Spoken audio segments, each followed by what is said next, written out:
오늘 본문에 나오는 성막은 지성소와 성소를 합친 것을 말합니다. 먼저 이 성막의 골격은 조각목에 순금을 입힌 나무 널판입니다. 이 나무 널판은 높이가 4.5m로 아파트 한 층보다 조금 더 높은 높이고 너비는 70cm입니다. 나무 널판은 성막의 동쪽의 출입문을 제외하고 북쪽에 나무 널판 20개, 남쪽에 나무 널판 20개, 그리고 지성소가 있는 서쪽에 나무 널판 6개, 그리고 두 개의 또 나무 널판을 서쪽에 한 개씩 세우게 됩니다. 모퉁이에 이렇게 세우게 되어서 총 48개의 널판으로 지성소와 성소를 갖추게 됩니다. 평수로는 18평인데 하나님께서 임하시기에는 너무 작고 협소한 것 같습니다.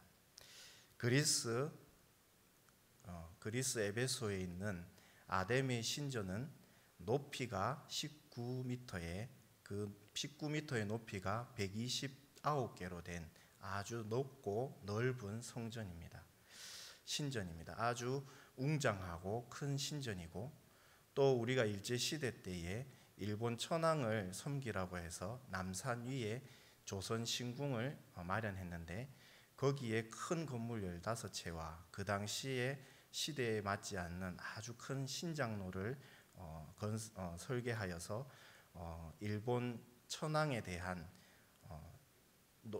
그런 웅장함을 보여주면서 위압감을 주도록 하였습니다. 그런데 오늘 하나님의 성막은 이와 반대로 아주 좁고 협소하게 만들었습니다. 하나님의 이런 겸손함과 하나님의 이런 마음을 알 수가 있습니다.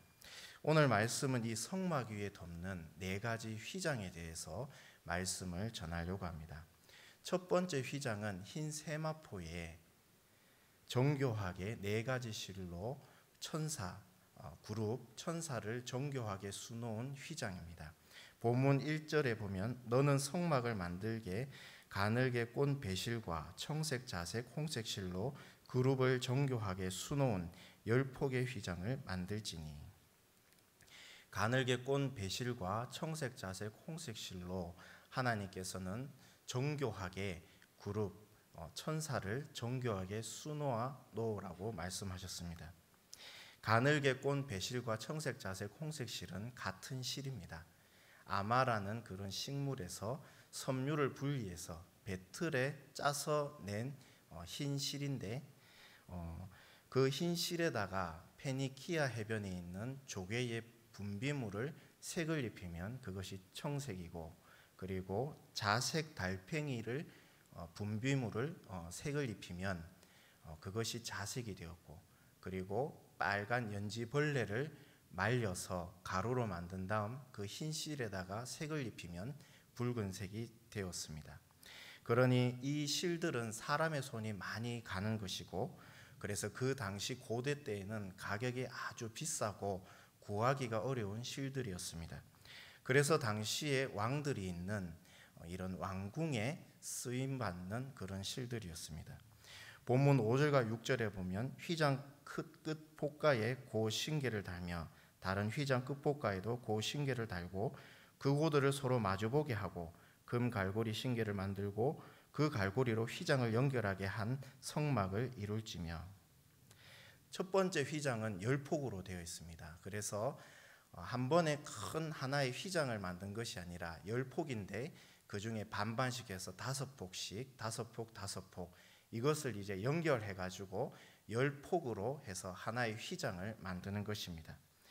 그 끝폭가에 마주 대하는 그 성막을 마주 대하는 5폭 5폭 그 끝가에 50개의 청색 고리를 하나씩 이렇게 질서정연하게 받고 배열적으로 흐트리지 아니하도록 똑같이 그렇게 양쪽에 청색 고리를 50개씩 박았습니다. 그리고 S자로 된 금 갈고리를 그 갈고리를 고리에다가 꿰어서 이 5폭과 5폭의 휘장을 10폭으로 하나의 큰 휘장으로 만들었습니다. 그래서 총 길이가 약 12m 6, 한 13m 정도 되고 너비는 하나의 너비가 1.8m입니다. 그래서 총 길이를 합하면 10폭이기 때문에 한 18m 정도 되는 큰 휘장을 만들었습니다. 그 첫 번째 휘장을 그 첫 번째 성막 위에다가 얹었습니다. 덮었고 두 번째 휘장은 염소털로 만들었습니다. 본문 7절에 보면 그 성막을 덮는 막 곧 휘장을 염소털로 만들되 11폭을 만들지며 염소털로 두 번째 휘장을 만들었습니다. 총 길이는 14.8m로 약 15m입니다. 그래서 첫 번째 휘장보다는 약 2m 정도가 더 깁니다. 그리고 너비는 첫 번째 휘장과 각 폭의 너비가 1.8m로 같은 너비입니다. 그래서 이 휘장을 완전히 덮었습니다. 첫 번째 휘장을 이 두 번째 휘장이 완전히 덮었습니다. 본문 10절과 11절에 보면 휘장을 이을 끝폭가에 고신계를 달며 다른 이을 끝폭가에도 고신계를 달고 놋 갈고리 신계를 만들고 그 갈고리로 그 골을 깨어 연결하여 한막이 되게 하고 이 두 번째 휘장은 첫 번째 휘장은 10폭이었는데 두 번째 휘장은 11폭이었습니다. 그래서 이 두 번째 휘장도 첫 번째 휘장과 마찬가지로 5폭과 6폭으로 나뉘었습니다. 그래서 이 5폭에 있는 면과 6폭에 있는 면 사이의 끝폭가를 첫 번째 휘장과 마찬가지로 질서 있게 배열을 맞추어서 50개씩 이렇게 박았습니다. 박아서 그곳에는 첫 번째는 금 갈고리를 끼웠는데 두 번째는 놋 갈고리를 끼웠습니다. 그래서 양쪽에 있는 50개의 고에 맞추어서 놋 갈고리를 50개를 달았습니다. 그래서 이 두 번째 막도 휘장도 아주 큰 휘장으로 첫 번째 휘장보다는 2m가 더 긴, 더 큰 휘장으로 첫 번째 휘장을 완전히 덮었습니다. 이제 세 번째, 네 번째 휘장을 하나님께서는 만들라고 하셨는데 본문 14절에 보면 붉은 물들인 순양의 가죽으로 막의 덮개를 만들고 해달의 가죽으로 그 윗덮개를 만들지니라. 첫 번째 휘장과 두 번째 휘장은 성막 위에 덮개가 없었습니다. 그래서 지붕의 역할을 했더라면 이제 세 번째 휘장과 네 번째 휘장은 이 첫 번째 휘장과 두 번째 휘장을 덮어주고 보호해주는 역할을 담당했습니다. 그래서 14절에 보면은 이 휘장이라는 말을 쓰지 않고 세 번째 휘장과 네 번째 휘장은 덮개라고 말하고 있습니다. 그래서 이 보호를 해야 되기 때문에 세 번째 휘장과 네 번째 휘장은 이 가죽으로 만들었습니다. 세 번째, 네 번째 휘장은 각각 붉게 물들인 순양의 가죽과 네 번째로는 해달의 가죽으로 만들었습니다. 이제 이 네 가지 성막 휘장의 기능을 보도록 하겠습니다. 이 구약의 성막과 휘장은 오실 예수님의 예표이자 그림자입니다. 그래서 이 성막과 휘장이 예수님은 아니지만 이 성막과 휘장을 통하여서 오실 예수님이 어떤 분인가를 우리는 알 수 있습니다. 구약 때에는 몰랐습니다. 하나님께서 만들라고 하셔서 순종함으로 만들었지만 이 성막과 휘장이 오실 예수님을 나타내는 것인 줄을 몰랐습니다. 그런데 예수님께서 오시고 하나님께서 이스라엘 백성들에게 오실 예수님에 대해서 말하는 것을 알게 된 것입니다. 첫 번째 휘장은 성막 안에 아름다움을 담당했습니다. 성소 안으로 들어오면 7개의 금촛대에서 7불을 환하게 밝혀내고 있습니다. 그리고 성막의 벽은 정금을 입혔기 때문에 금벽입니다. 금벽이어서 그 불에 반사되어 아주 환하게 아름답게 비춰지고 있습니다. 그때 이 고개를 위쪽으로 들게 되면 가늘게 꼰 배실과 청색 자색 홍색 실로 정교하게 수놓은 천사들이 아름답게 펼쳐져 있습니다. 그것이 금 7 금촛대에서 나오는 그 불빛으로 인하여서 그것을 볼 수가 있습니다. 그리고 그 금 7 금촛대에 나오는 그 불빛으로 인하여 금 갈고리 50개로 연결된 그 금 갈고리에서 별처럼 반짝반짝하게 빛나게 되는 것입니다. 그래서 성소안을 더욱 아름답게 하여 줍니다. 따라서 첫 번째 휘장은 예수님의 아름다움을 의미하고 있습니다. 두 번째 휘장은 염소털로 되었는데 우리가 알고 있는 울로 된 것입니다. 염소털은 보온 기능을 합니다. 광야에서 온도는 낮에는 40에서 50도까지 치솟아 오르지만 밤이 되면 거짓말처럼 영하권으로 떨어지게 됩니다. 그래서 추위가 크지만 염소털로 인하여서 성막 안은 따뜻하게 됩니다. 그리고 염소는 7월 10일 1년에 단 한 차례 있는 대속죄일에 속죄 제물로 사용됩니다. 이 염소를 두 마리를 데리고 옵니다. 이스라엘을 대표해서 두 마리를 데리고 와서 한 마리는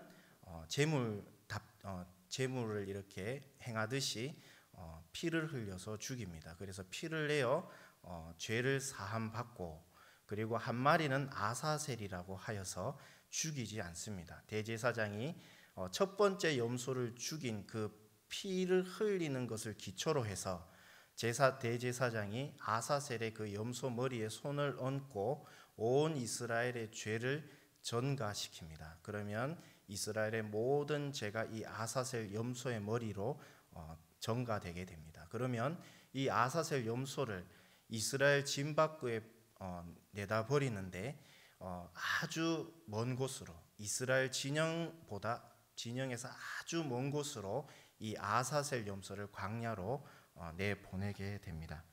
이 아사셀의 의미는 우리의 죄를 동에서 서로 먼 것 같이 하나님께서 우리 죄를 용서하시고 잊어버리셨다라는 의미입니다. 따라서 이 염소털로 된 장막은 예수님의 대속하심을 의미합니다. 세 번째 휘장은 붉게 물들인 순양의 가죽인데, 이 순양의 가죽은 습기를 잡아줍니다. 광야에는 밤에는 춥고 낮에는 덥습니다. 그런데 이것이 춥고 덥고 이것이 반복되면 실내에서는 습기가 생깁니다. 그러면 습기가 생기면 곰팡이도 피게 되어 성막 기구가 훼손되게 되고, 또 실내에서는 창문이 없기 때문에 공기가 아주 탁하게 됩니다. 그런데 이 붉게 물들인 순양의 가죽이 있음으로 해서 마치 요즘에 물 먹는 하마처럼 성막 안의 습기를 다 잡아주게 됩니다. 그래서 공기는 아주 상쾌하게 되는 것입니다. 이 붉게 물들인 순양의 가죽은 예수님께서 죄인된 우리를 위해서 피 흘려 주심을 의미합니다. 요한복음 1장 29절에 보면 이튿날 요한이 예수께서 자기에게 나오심을 보고 이르되 보라 세상 죄를 지고 가는 하나님의 어린 양이로다 라고 말씀합니다. 여기서 세상 죄를 지고 가는 이라는 뜻은 세상 죄를 제거하는 이라는 뜻인 것입니다. 따라서 이 세 번째 붉게 물들인 순양의 가죽은 예수님께서 우리 죄를 위해서 피 흘리심을 나타내고 있는 것입니다. 네 번째 휘장은 해달의 가죽으로서 이 가죽의 색깔은 아주 검고 회색이고 그리고 아주 어둡습니다. 그리고 이 가죽은 아주 질깁니다. 그래서 질기기 때문에 방수 효과가 탁월합니다. 광야에는 예고 없이 거친 바람과 모래바람이 갑작스럽게 찾아옵니다. 그리고 비바람이 찾아와서 갑작스런 소낙비와 함께 큰 비가 억수같이 쏟아질 때도 있습니다. 그런데 이 질긴 해달의 가죽으로 비가 전혀 들어오지 않고 또 거센 바람도 에도 꿈쩍이지도 않고, 그리고 모래바람에 그 날카롭게 총알처럼 던져지는 그 모래들도 성막을 보호하는 데 아무 어려움이 없는 것입니다. 이 검고 틱틱하고 투박해 보이는 이 해달의 가죽은 우리 죄를 위해서 하늘 영광 다 버리시고 인간의 모습으로 내려오신 예수님을 보여주고 있습니다. 이사야 53장 2절에 보면 그는 주 앞에 자라나기를 연한 순 같고 마른 땅에서 나온 뿌리 같아서 고운 모양도 없고 풍채도 없은즉 우리가 보기에 흠모할 만한 것이 아름다운 것이 없도다. 예수님께서는 이 땅 가운데 우리를 위해서, 우리 죄를 위해서 이 땅 가운데 내려오셨을 때 하늘 영광 버리시고 고운 것도 없고 아름다운 것도 없는 아주 연한 순같이 이 땅 가운데 내려오셨습니다. 나무에 나온 연한 순은 정원사들이 아주 귀찮게 여기는, 귀하게 보지 않는 순이라고 합니다. 예수님은 사람들에게 무시당했고 배척당했습니다. 심지어 침을 뱉음 당하고 따귀를 맞고 심지어 십자가에 못 박혀 죽으셨습니다. 결국에는 예수님이 모퉁이 돌인데 세상 사람들은 모퉁이 돌을 알아보지 못하고 아주 그 중요한 돌을 갖다 버리는 돌로 취급하였습니다. 해달의 가죽으로 덮은 성막, 그리고 그리 크지 않는 18평의 그 성막은 사람들이 보기에는 흠모할 만한 아름다움이 전혀 없습니다. 그러나 동쪽 성소 입구를 통하여 성막 안으로 들어오면 상상할 수 없는 아름다움과 하나님의 영광을 볼 수 있는 것입니다. 요한복음 1장 14절에 예수님에 대하여 사도 요한은 이렇게 말씀했습니다. 말씀이 육신이 되어 우리 가운데 거하심에 우리가 그의 영광을 보니 아버지의 독생자의 영광이요 은혜와 진리가 충만하더라. 예수님이 육신이 되어 우리 가운데 거하심에라고 말씀합니다. 여기서 거하심에라는 말은 장막을 펼치셨다, 장막을 펼치셨다라는 의미입니다. 예수님께서 우리를 위해서 친히 이 땅 가운데 말씀이 육신이 되어 주셔서 구약의 성막을 보호하는 휘장처럼 우리를 위해서 이 땅 가운데 스스로 장막이 되시고 펼치셨다라는 의미입니다. 우리를 덮어주는 장막이 되시기 위해 이 땅 가운데 내려오신 것입니다. 사도 요한은 예수님 안에 독생자의 영광도 있고 진리와 은혜가 충만하더라라고 고백합니다. 아파트의 모델 하우스는 앞으로 건축이 되는 아파트의 모형입니다. 이 모델 하우스에서는 아무리 잘 지어도 살 수가 없습니다. 왜냐하면 진짜 집이 아니기 때문입니다. 그러나 이 모델 하우스를 통해서 앞으로 살 집에 대해서 알 수가 있습니다. 예수님 안에 무엇이 있습니까? 첫 번째 휘장보다 더욱 아름다움이 있습니다. 예수님 안에는 독생자의 영광이 있고 은혜와 진리가 충만한 것입니다. 예수님 안에 있으면 새 힘을 얻고 기쁨을 얻게 되는 것입니다. 그리고 휘장이 성막을 보호하듯이 말씀이 육신이 되어 우리 가운데 거하시며 우리를 세상의 어떤 공격으로부터 보호하여 주시는 것입니다.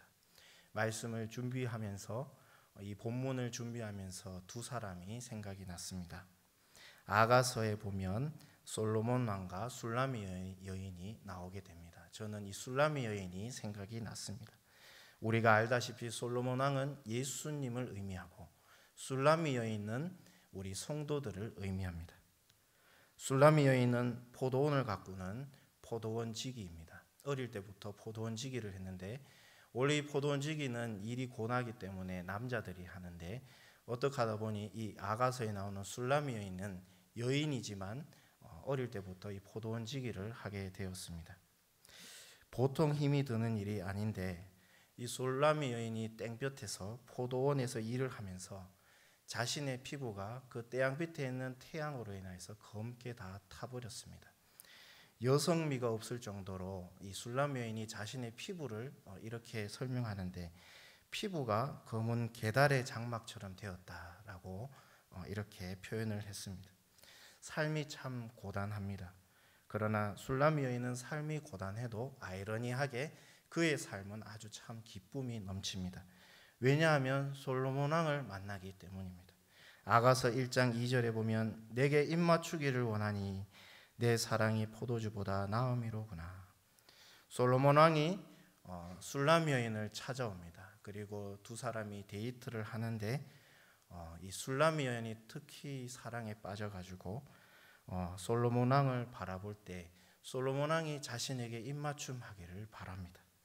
그리고 솔로몬 왕의 사랑이 포도주보다 낫다라고 신나게 고백합니다. 이 포도주는 최고의 기쁨을 나타내는 단어인데 이 삶이 고단할지라도 이 술라미 여인이 솔로몬 왕을 만나니까 포도주보다 낫다. 내 삶이 고단하지만 내 삶의 기쁨이 넘친다라고 고백하고 있습니다. 또 한 사람은 사도 바울입니다. 복음을 전하면서 이 사도 바울은 많이 맞았습니다. 많은 매질을 당했습니다. 이 사도 바울은 지식이 보통이 넘습니다. 이 학자이면서 아주 유능한 엘리트입니다. 그런데 예수님을 만나고 그는 복음을 전하면서 많은 사람들에게 배척을 당하고 많이 맞았고 많은 욕을 먹었습니다. 또 많이 굶었습니다.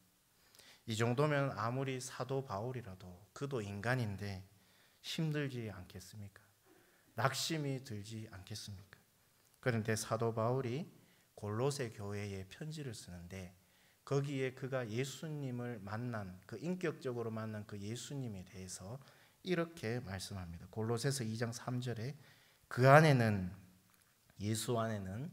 예수님 안에는 지혜와 지식의 모든 보화가 감추어져 있느니라.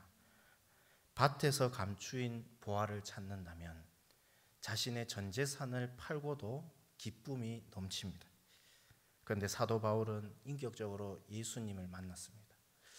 복음을 전하면서 많은 매질을 당하고 많은 욕을 먹고 많이 굶고 그렇게 무시와 배척을 당하였지만 그가 끝까지 달려갈 수 있었던 것은 사람의 힘으로 복음을 전하고 살아간 것이 아니라 인격적인 그 예수님 안에 있었기 때문에 지혜와 모든 보화를 사도 바울은 예수님 안에서 받습니다.